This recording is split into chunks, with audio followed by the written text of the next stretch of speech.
Hey, welcome everyone. In this video, talking about how eSIM providers, the most popular three in the world, are an absolute privacy nightmare to the point where sometimes they want to scan your passport just to get a virtual SIM card in another country. It's absolutely insane. And I also explain the solution that I use when I travel from here in Canada to the United Kingdom. Works phenomenal, very privacy based. Now, if you want to see the written version of this video, you can find a link to our website in the video description. So I'm dividing this video into three parts, explaining what is an eSIM very quickly because I have another video detailing it much better here. I'll put a link to that video in the video description as well as a card pop up here. Then I'm going to explain my solution that I use for United Kingdom as well as an alternate solution that you might be interested in. Because I feel like by quickly showing the solution, it's so easy and so privacy friendly, respects my privacy. When I go to the big three being Airalo, Saily, and Olafly, I'm not sure if I pronounced the last one correctly, you'll be like, this is insane, because sometimes they even want to ask for your passport scanned. Yeah, it's crazy. And a quick side note before we dive into the rest of this eSIM video is that I actually have another video explaining how I traveled from Canada to the United Kingdom without big tech knowing I was even doing that. Big tech meaning like Apple, Google, and all that stuff. They had no idea. How did I do that? Watch that video. eSIM was just one part of it, but the other video explains everything, booking planes, hotels, trains, and taxis, everything without big tech knowing. So a very interesting process. Quickly, first, what is an eSIM? Well, we have to backtrack. First off, there's a physical SIM card, okay, which has been around for many years, still being used. You buy a SIM card physically from a shop, or if you were to land in another country, it's like, hey, I don't want to incur roaming charges. You buy a prepaid SIM card or whatever it may be from the country you land in, and you have a phone number for that local country. But of course, here in Canada, I have my own physical Canadian SIM card, but that's what provides your cell phone signal in the traditional sense. eSIM is newer and it's not compatible with all devices. It is with most modern devices. An eSIM is basically a virtual SIM card. You can go to the internet, you can go to these eSIM providers, which I'm going to be talking about throughout this video, or even local ones. You don't have to use it for traveling only. It can be used locally 24/7 in your home area. And it gives you a cell phone signal with mobile data, phone number, but it's just virtual. There's no physical card you pop in here. So here's the situation. Here's the scoop. I wanted to go to United Kingdom from Canada and I wanted to get an eSIM because I wanted to use data there. I personally use Signal. I don't need a phone number. I didn't care about that. Plus I can access my email, VPN I want to turn on, all that good stuff. Now the solution that I used is very simple, respects your privacy like crazy. It's called Nada.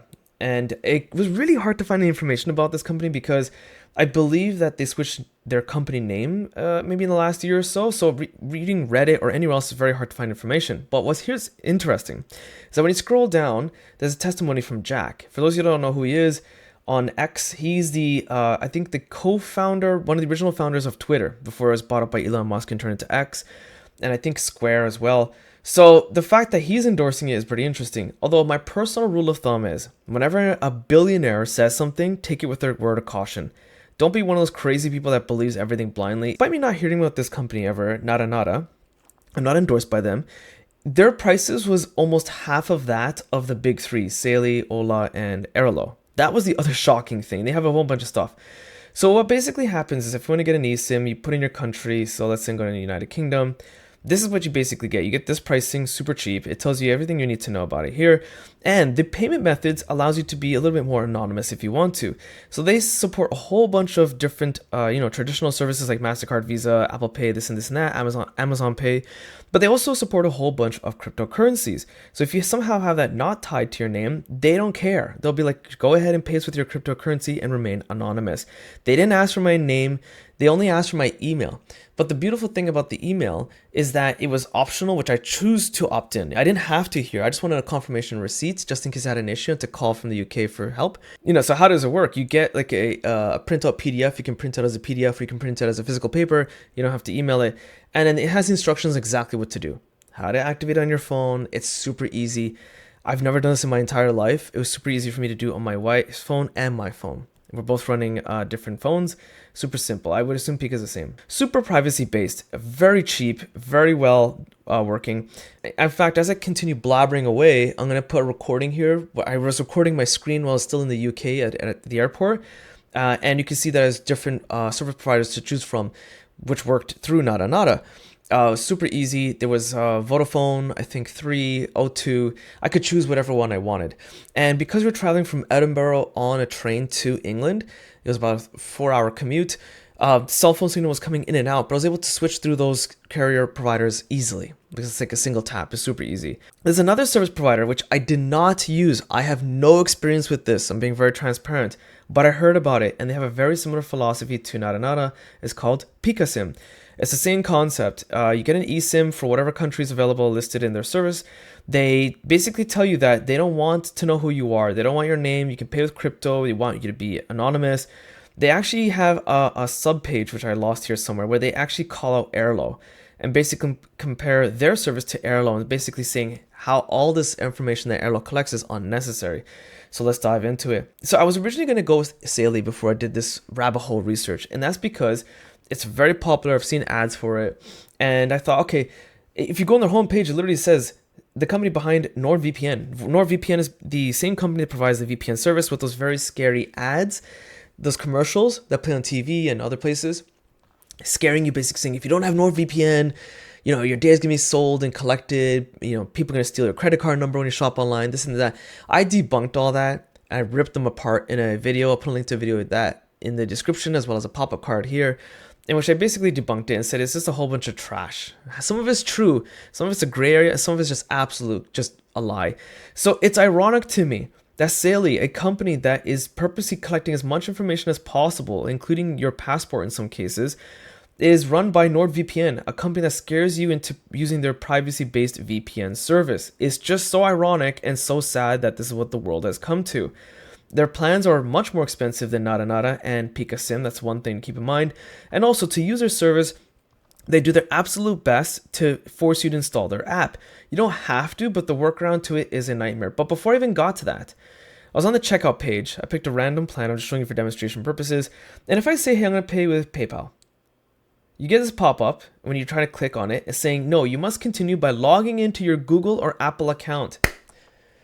$2 trillion companies that collect and sell your data, despite them openly lying, always saying we don't want to sell your data, which is a lie. It's been caught many times, it's been sued many times successfully, is forcing you to log in with one of their corporate partners' accounts first. I can't just use my own credit card. I can't even use PayPal. Forget cryptocurrency. I just can't even use PayPal. I have to use one of these services, Google or Apple ID.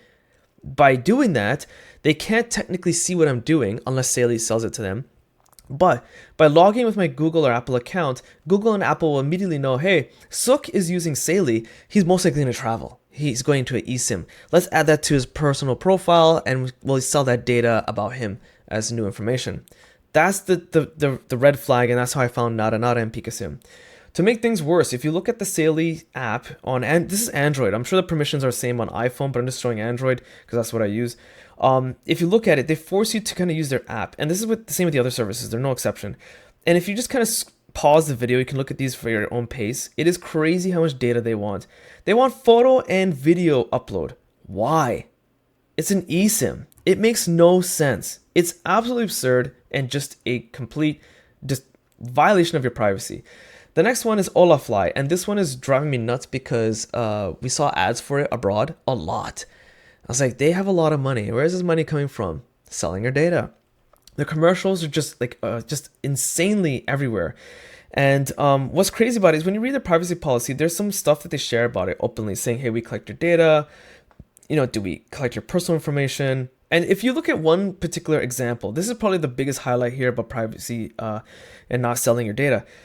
If you read this section particularly, they basically say, yeah, we don't share anything about the IP address you're connected to, your network traffic is encrypted, blah, blah, blah. They talk all about your connectivity.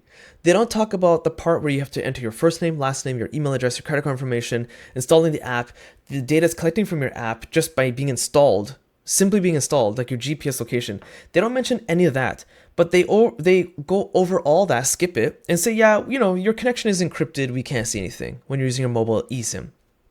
Oh, but everything else under the sun we collect and sell. So you got to really read between the lines when you read privacy statements.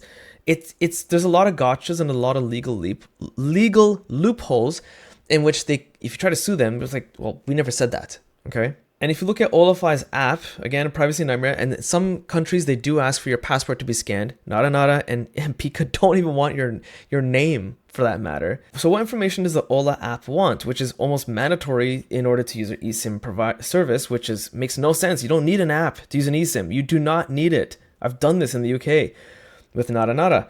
They want your location. I don't know why. They want to send you emails and messages, and it's, as it specifically says, advertising or marketing. Financial information, again, why? Personal information like your name, email, phone number. Why do they need my real phone number? Nada never asked for my phone number. They literally just want it to be paid, and that's it. They don't care how they get paid. I could have used my father-in-law's credit card to throw them off or whatever. They don't care. They respect my privacy and a whole bunch of other stuff. So you can see that, hey, the data is encrypted in transit, but that doesn't mean anything if the data is encrypted in transit back to Olafly, and then from Olafly they sell it off to the highest bidder. It is a disgusting practice. Aerolos is a massive one. Again, they kind of force you to use their app. Their pricing was the worst. As the time and date of when I went to the United Kingdom, they were the most expensive. It just a complete ripoff, man. Just avoid them completely. But yeah, same problem. They want your phone number, your email address, your first name, last name, the country that you're coming from and where you're going. Like, they want everything possible under the sun. And if you go into their app, it's just no exception. Again, they want your passport to be scanned depending on where you're buying your eSIM for, which is ridiculous. Again, they want your location. Location again. Personal information, app activity. What have you been doing with the app? What are you pressing and touching in the app? They want access to your photos and videos for some reason. None of this stuff makes any sense. It makes no sense. I'm pausing on it just now here as I'm talking away. I tried to make it as widescreen friendly as possible. But basically all the sections that are purples are just headers. So at the top you have the company names as well as the column for what is being done. What do they want from you? The sections in red are basically the three big offenders, the three biggest eSIM providers in the world, which are just selling and collecting your data. Is just disgusting. And then you have the other two, which are highlighted in green, which are PikaSIM and Nada. Again, I have no experience with PikaSIM, but they sound really cool. Nada worked flawless for me and my wife in the United Kingdom. I could honestly, looking in my research and trying to condense it for this video, the research I did for Airlo, Saley, and Olafly was so huge and so disgusting in how much data they're collecting. I can make individual videos on just those three companies, each one alone. That's how bad it is. So don't believe marketing. It's a bunch of trash, especially Saley, being from NordVPN. I've ripped them a new one in their video. And that's pretty much a wrap. So I hope you found this video useful. If you did, be sure to check out my website link in the video description. Hit the like button, it does help. Subscribe, it literally helps my channel go. Again, I have another video explaining how I traveled from Canada to UK without big tech knowing. That could be applicable to you depending on where you're coming and going from. So it's not just the eSIM, there's a lot more to it. But I condense it and make it as simple as possible in the other video. And that's pretty much a wrap.